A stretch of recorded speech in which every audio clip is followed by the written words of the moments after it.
be absolutely clear about this, you have no intention of leaving NATO or CENTO? No, we have no such intention.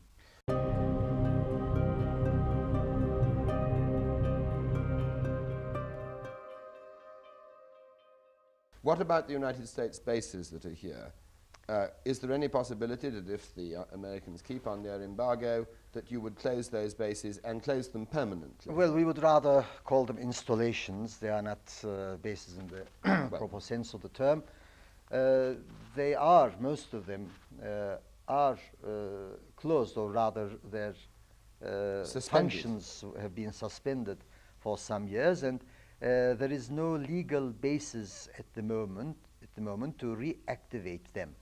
A new legal basis would have to be negotiated with the United States, and if the embargo is not lifted, obviously that cannot be done. But then would you have them dismantled? Would they be permanently closed? Well, I think there is no sense in keeping them permanently suspended. You've been showing interest in the new relationship with Russia, almost promoting it. You've had the Soviet Chief of Staff here, and you're going to Russia next month. You've indicated that you would like a more multilateral foreign policy. What does that mean? Détente means a lot for a country like Turkey, which is situated in a very critical part of the world, and we want to make our own contribution to détente. We have a stake in it. And we believe, the Turkish nation believes, and particularly our government believes, that the best and the most peaceful and respectable way of ensuring a country's security is to see to it that it lives in an atmosphere of mutual confidence with all her neighbors and all the countries of the region, and that's exactly what we are trying to do. But Russia would certainly be glad if you left NATO. Well, we have never been faced with such a request from any of our neighbors. The existing balance in the world and the components constituting that balance seems to be taken as a reality of our times. The phrase I think that's used in Turkey now is new defense concepts. What does that mean? Well, you see, the attitude of our neighbors, which are not our allies, have changed in the positive sense towards Turkey in recent years, whereas the attitude of our only NATO ally in the region has changed in the negative sense. We have to take these into consideration. We have to take the changes in military technology into consideration. We have to take the realities of détente into consideration, and also the fact that Turkey is left alone to a large extent by her allies. All these have to be taken into consideration, and a new defense concept which should make Turkey more self-sufficient. There are two implications in that. First, what do you mean by self-sufficient? Do you mean getting a more even-handed supply of arms from the communist world as well? Well, I'm not prepared to talk about the possible sources from which we can get our military equipment.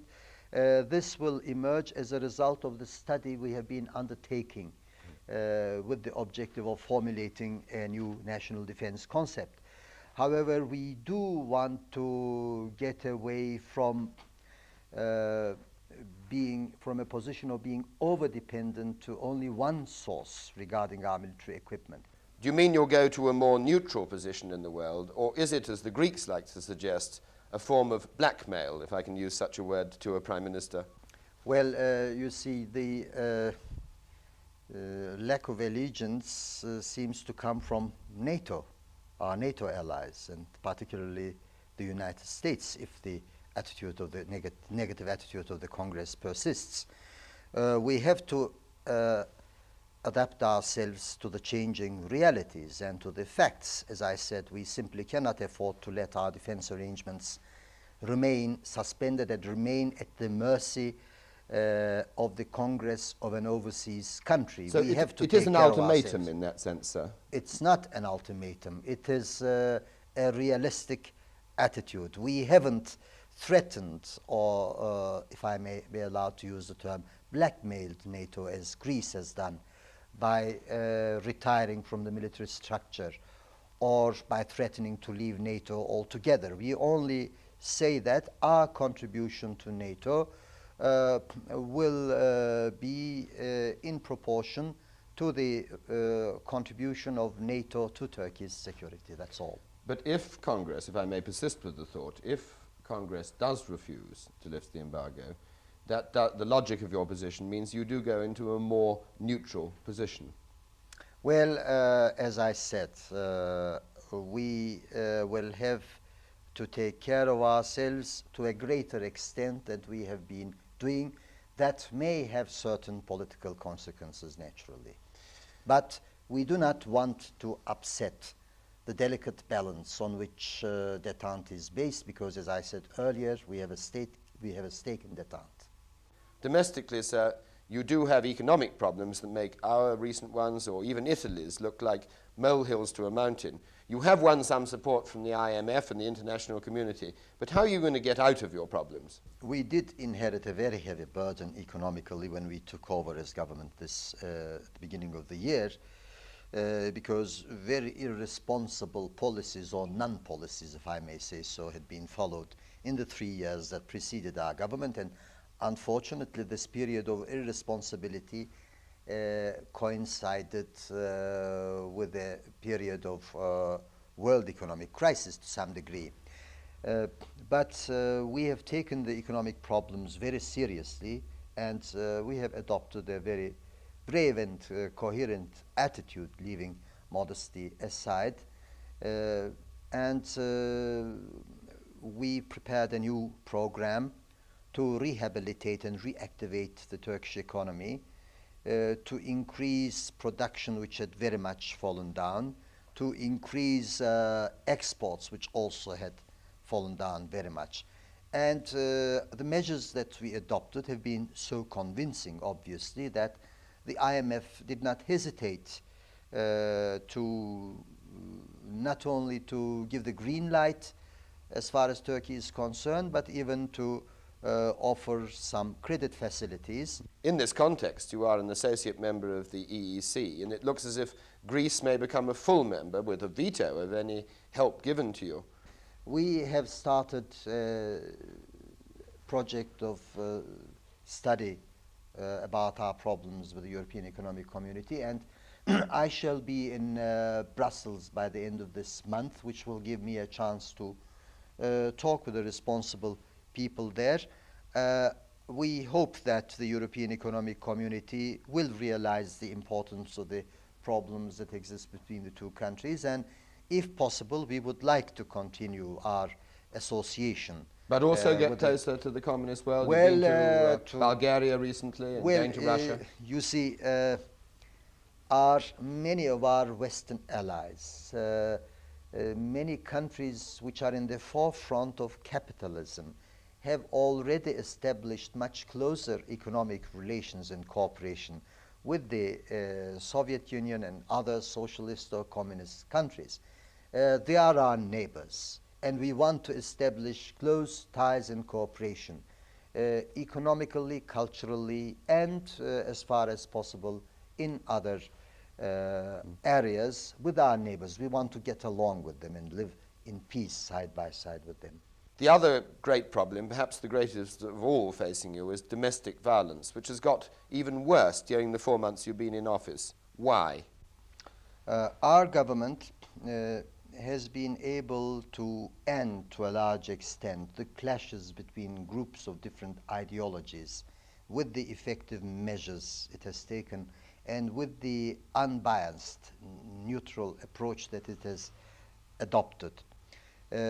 As a result, the people who want to perpetuate violence in Turkey have taken recourse to the extreme degree and to a very inhuman form of violence, which is which consists of sabotages and assassination attempts, and they usually use youngsters or even children in order to undertake such violent actions. But who is this? Is this the right? Is it the left? Well, or is it you both? see, for some years, violence has been mostly coming from the extreme right. And those who were carrying on were given a lot of encouragement by the two coalition governments that preceded our own. And now they are very frustrated because they are losing control of government. They are losing control of the state mechanism. So they are giving their last resistance struggle. But doesn't violence also come from the left and from other groups, from religious minorities and in the east from the Kurds? Well, you see, there are violent groups among the gauchist elements as well. The left? Mm-hmm. Yes, illegal fractions of the West. They are mostly in the form of reacting to the violence directed towards the left, but I don't say this as an apology for them. I don't approve of it at all. And the number of leftist and rightist terrorists caught by our government are about the same. The problems of the southeastern and eastern Turkey are mostly social and economical, whereas violence is mostly concentrated in the bigger urban centers. You still have in this country laws against communism. It is illegal to be a communist. Are you intending to change that? Well, I think that such bans do not make sense in a democratic countries, because when you have a democracy, all kinds of ideologies do exist, and they do exist in organized form too. So people in Turkey deceive themselves by having communism banned, because we know that groups or parties with such inclinations do exist in Turkey. It is immoral to force them to disguise themselves, and it's unpractical also because you get a confusion. You can't know who is who. Finally, returning to Cyprus, if the attempt to get a negotiated settlement fails, what options are open to you? As long as the possibility of a federal independent state of Cyprus, independent, bizonal, bicommunal, and non-aligned. As long as that hope remains, I don't want to think and talk about other possibilities, although other possibilities certainly may be found. But we have always thought, particularly my party, has thought from the 60s onwards, that the best solution in the interest of the Turks and the Greeks and of all the countries of the region, the best solution would be a federal solution. So we are still working with that objective in mind. And the Turkish Cypriot proposals regarding the constitution are very constructive in that sense, although the Greeks claim otherwise. In my mind, the Greek Cypriots do not want a negotiated settlement.